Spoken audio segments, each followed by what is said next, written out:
About 2 centuries ago, the Vanderbilts held the title of the world's wealthiest family, accumulating their vast riches through the thriving railroad and shipping industries. However, their fortunes slipped away like sand through their fingers, leaving behind a perplexing tale of lost wealth and regret. So how did the Vanderbilt family manage to lose their entire fortune? Let's take a captivating journey through time to uncover the truth. Our story begins with Cornelius Vanderbilt, also known as the Commodore. He hailed from a poor farming family in New York with little to his name. At the age of 16, he received a loan of $100 from his mother. In exchange, he agreed to plow 8 acres of land. Instead of saving the money, Cornelius made a bold choice in 1810. He spent the entire $100, equivalent to about $2,400 today, on a boat. Little did he know that this impulsive decision would ignite his entrepreneurial spirit. Using his newly acquired vessel, he ventured into uncharted waters, establishing his own transportation and freight company. But Cornelius' ambitions soared higher. He set his sights on conquering the expanding railroad and steamship industries, eventually dominating the bustling streets of New York. With each success, his wealth multiplied rapidly, catapulting him to the pinnacle of America's financial elite. When Cornelius passed away in 1877, his fortune was estimated at an astounding $100 million, equivalent to a staggering $2.5 billion in today's terms. This exceeded even the wealth stored within the U.S. Treasury.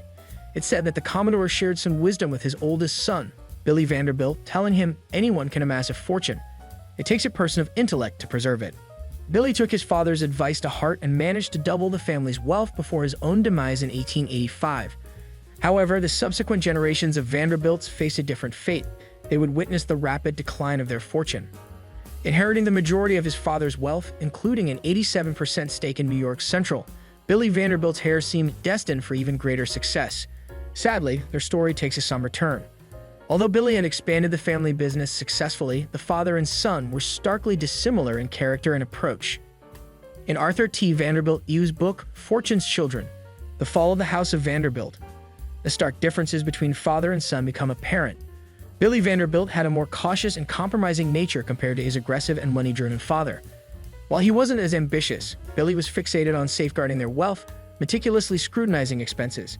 Through wise spending and business acumen, he managed to more than double their fortune to around $200 million, making him the world's richest man by 1883. However, the weight of immense wealth took a toll on Billy Vanderbilt.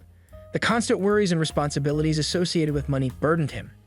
In 1885, he made a significant decision to divide his inheritance between his 2 eldest sons, William K. Willie Vanderbilt and Cornelius Vanderbilt U, in the hopes of sharing the family's wealth and its associated challenges. During the New York Gilded Age, a time of rigid social structures, the Vanderbilts rose to prominence. Following the Civil War and the Industrial Revolution, numerous newly wealthy families emerged, seeking admission to the exclusive upper class. Mrs. Caroline Schermerhorn Astor and her advisor, Ward McAllister, played key roles in determining who belonged to this elite society. Together, they established the List of 400, which defined New York's social elite. Unfortunately, due to the Vanderbilts' tarnished reputation stemming from Cornelius Vanderbilt, the family was not included on that list. However, William K. Willie Vanderbilt, the grandson of the Commodore and son of Billy Vanderbilt, brought an interesting twist to the story. He married Alva Smith, an ambitious social climber aiming for acceptance into New York's high society. With Willie's wealth, Alva built an impressive mansion on Fifth Avenue, joining the elite enclave of Millionaires Row.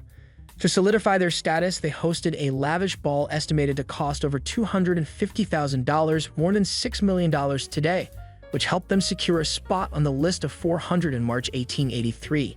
However, such extravagant spending contributed to the eventual decline of the Vanderbilt wealth. Unlike their predecessors, the third and fourth generations of the Vanderbilt family reveled in a life of opulence and extravagant indulgence. They delighted in splurging on a lavish array of villas, townhomes, and mansions that showcased their wealth. One notable example was the trio of grand townhouses known as the Triple Palaces, situated on the prestigious Millionaires Row along Fifth Avenue. However, their penchant for family rivalries fueled a competition to outdo one another in the realm of architectural magnificence. For instance, when Alva Vanderbilt had her splendid Petite Chateau constructed, her sister-in-law, Alice Vanderbilt, embarked on a mission to erect an even more magnificent mansion. The result was a sprawling edifice that would ultimately become the largest single-family residence in all of New York City. Sadly, the fate of these palatial homes took a turn for the worse as they were eventually sold to real estate developers and met their demise in the late 1920s, forever erasing their grandeur from the city's landscape. While the Vanderbilt sisters-in-law vie for architectural supremacy, George W. Vanderbilt and his wife Edith turned their sights to the charming landscapes of Asheville, North Carolina. There, they undertook the monumental task of constructing Biltmore, a breathtaking 250-room French Renaissance castle set on a sprawling 30,000-acre estate. It took 6 years to complete and cost approximately $6 million, equivalent to a staggering $1.6 billion in today's currency. The iconic Biltmore House, now a renowned national landmark and a popular tourist destination, remains under the stewardship of Vanderbilt descendants. It proudly holds the distinction of being the largest privately owned residence in the entire United States. The Vanderbilt family also directed a significant portion of their wealth toward philanthropy and pursuing their personal interests. The Commodore, known for his larger-than-life persona, made a remarkable contribution in 1873 when he bestowed a generous $1 million gift upon Central University in Nashville, Tennessee, which would later bear his family name as Vanderbilt University. Continuing this tradition, William "Billy" Vanderbilt, his son, remained a steadfast supporter of Vanderbilt University and made bequests to esteemed institutions such as the Metropolitan Museum of Art and the YMCA.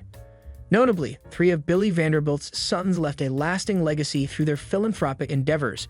Cornelius Vanderbilt II, responsible for overseeing the family's vast assets and business ventures, made substantial donations to the Metropolitan Museum of Art, Yale University, and the College of Physicians and Surgeons at Columbia University.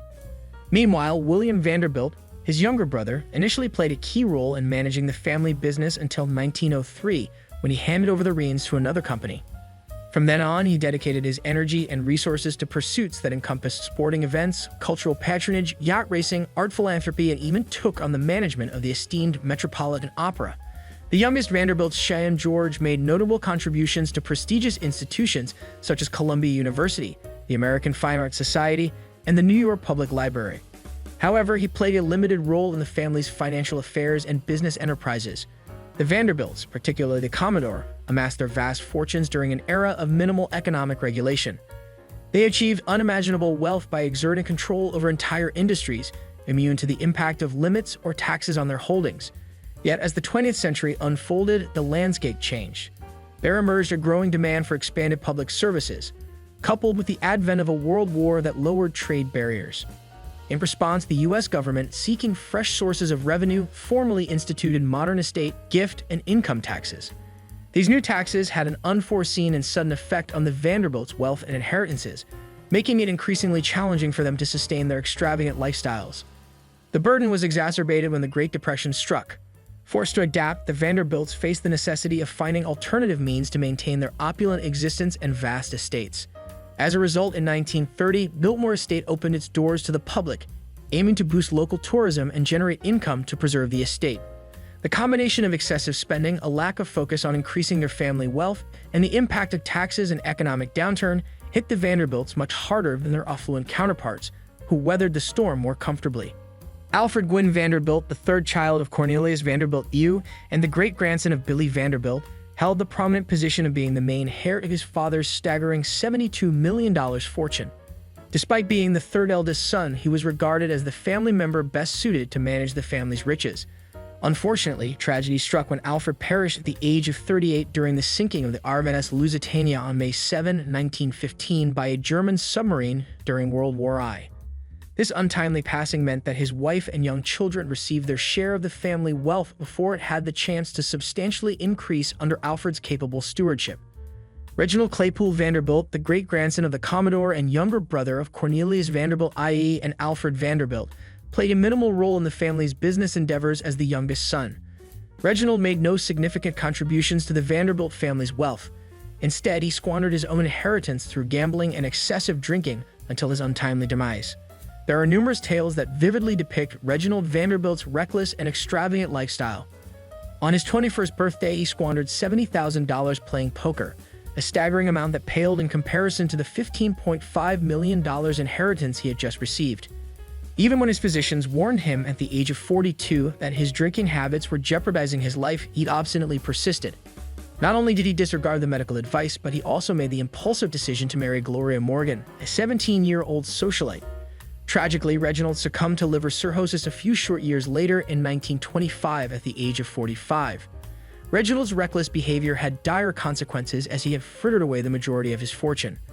Consequently, he left behind a widow and an infant daughter, who would have to rely on the interest payments from the young girl's $5 million trust fund until she came of age. The New York Central Railroad, the original source of the Vanderbilt family's wealth, began to decline in the early 20th century as the family's funds were being dispersed and squandered among an expanding number of relatives. After reaching its pinnacle in the 1920s, the transportation and freight industry experienced a downturn in the 1930s. Railroads lost ground to alternative modes of transportation following World War II. Eventually, the family sold its New York Central stock, and in 1954, Robert Young of the Chesapeake and Ohio Railway assumed control. However, mergers and changing ownership failed to rescue the company, leading to New York Central declaring bankruptcy in 1970. Throughout these tumultuous times, the Vanderbilts were unable to establish significant businesses that could have sustained their position among the wealthiest families in America.